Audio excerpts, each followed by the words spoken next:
3 წელი გავიდა მას მერე რაც რუსეთი უკრაინაში შეიჭადა 3 წელია უკრაინის იდენტობა საფრთხე ემუქრება. სწორედ 3 წელია დროშა რომელიც ჩემს უკან არის უკრაინიდან ჩამოვიტანე რადადა როგორც დასტური იმის რომ ჩვენ ყოველთვის ვიდგებით უკრაინელი ხალხის გვერდით. მას მერე რაც წალენჯიხიდან წავიღე წერილი გია ხარჩილავას სახელით სადაც ეწერა თხოვნა რომელიმე უკრაინულ ქალაქთან დამეგობრების შესახებ. თხოვნას გამოეხმაურა იევოროვოს დელეგაცია.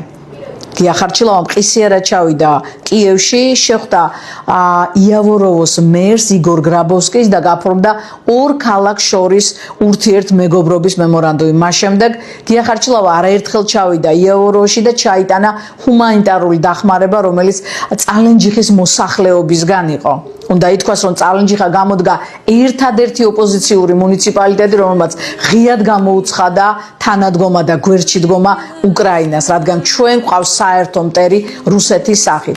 ისიც უნდა ითქვას, რომ ამ ბრძოლაში წინახაზე, ფრონტის წინახაზე იბრძვიან ქართველები, მათ შორის არიან ჩვენი კუთხე შვილები. უკრაინაში რუსეთის წინააღმდეგ ბრძოლას ჩვენი თანამოქალაქეები შეეწირნენ.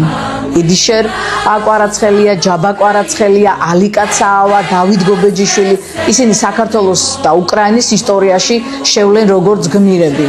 ეს ხდება 24 თებერვალს და ერთი დღის შემდეგ არის სწორედ საქართველოს ოკუპაციაც. ამიტომ ჩვენ ყოველთვის ვიდგებით უკრაინის გვერდით, რადგან ეს ჩვენი ეროვნული ინტერესის საგანია. ჩვენ აუცილებლად დავამარცხებთ ერთად რუსეთის იმპერიას და დაუბრუნებთ უკრაინას და საქართველოს სახელმწიფოებრივ დამოუკიდებლობას.